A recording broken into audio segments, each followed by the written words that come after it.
किसी गांव में एक आदमी रहता था जिसका नाम रघु था। रघु बहुत ही सीधा सादा और भोला भाला इंसान था, लेकिन गांव वाले उसे बेवकूफ कहते थे। उसकी सीधी सादी सोच और सरलता के कारण लोग उसका मजाक उड़ाते रहते थे।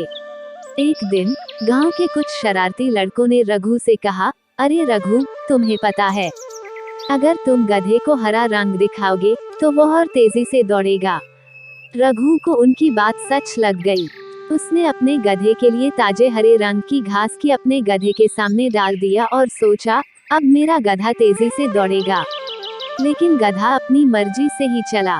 गांव के लोग यह देखकर हंसते हंसते लोटपोट हो गए। दूसरे दिन रघु खेतों में काम कर रहा था। तभी गांव का मुखिया वहां आया और रघु से कहा, रघु, तुम्हारे घर के पास बड़ा घास का ढेर रखा है, तुम उस पर आग क्यों नहीं लगा देते? इससे तुम्हें गर्मी मिलेगी। रघु ने सोचा, मुखिया जी बड़े समझदार हैं, जो कह रहे हैं सही ही होगा। उसने जाकर अपने घास के ढेर को आग लगा दी, लेकिन कुछ ही देर में आग ने विकराल रूप ले लिया और रघु के घर को भी जलाकर राख कर दिया। गांव के लोग फिर हंसी मजाक करने लगे, देखो, रघु ने अपना घर भी जला दिया। रघु के पास एक बैल था जो बहुत मेहनती था। एक दिन गांव के कुछ चालाक लोगों ने उसे सलाह दी, रघु, अगर तुम अपने बैल को दूध पिलाओगे तो वो और ताकतवर हो जाएगा। रघु ने सोचा, ये तो सही बात है। उसने अपने बैल के सामने एक बाल्टी दूध रख दी। बैल ने दूध को सूंघा और मुंह फेर लिया। रघु को समझ नहीं आया कि बैल दूध क्यों नहीं पी रहा। गांव के लोग दूर से यह तमाशा देख रहे थे और हंसते जा रहे थे।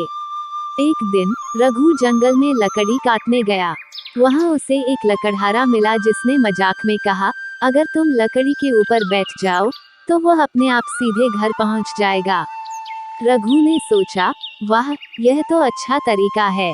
उसने दिन भर लकड़ी के ऊपर बैठा रहा, लेकिन लकड़ी घर तक नहीं पहुंचा। यह देखकर गांव के लोग फिर से हंसी उड़ाने लगे, रघु, तुमसे बड़ा बेवकूफ कोई नहीं है। एक दिन गांव के एक समझदार बुजुर्ग ने रघु को बुलाया और कहा, रघु, लोग तुम्हारी भोलेपन का फायदा उठाते हैं। हर किसी की बात पर यकीन मत किया करो, थोड़ी अक्ल भी लगाओ। रघु ने उस दिन से तय किया कि वह दूसरों की बातों पर आंख मूंदकर विश्वास नहीं करेगा। अब वह पहले सोचता और समझता, फिर किसी की सलाह मानता।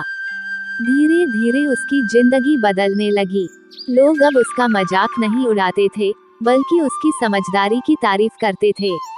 कहानी की सीख। इस कहानी से हमें यह सीख मिलती है कि किसी की भी बात पर आंख मूंदकर विश्वास नहीं करना चाहिए। हमें अपने दिमाग से सोचकर ही कोई निर्णय लेना चाहिए, नहीं तो लोग हमारे भोलेपन का फायदा उठा सकते हैं।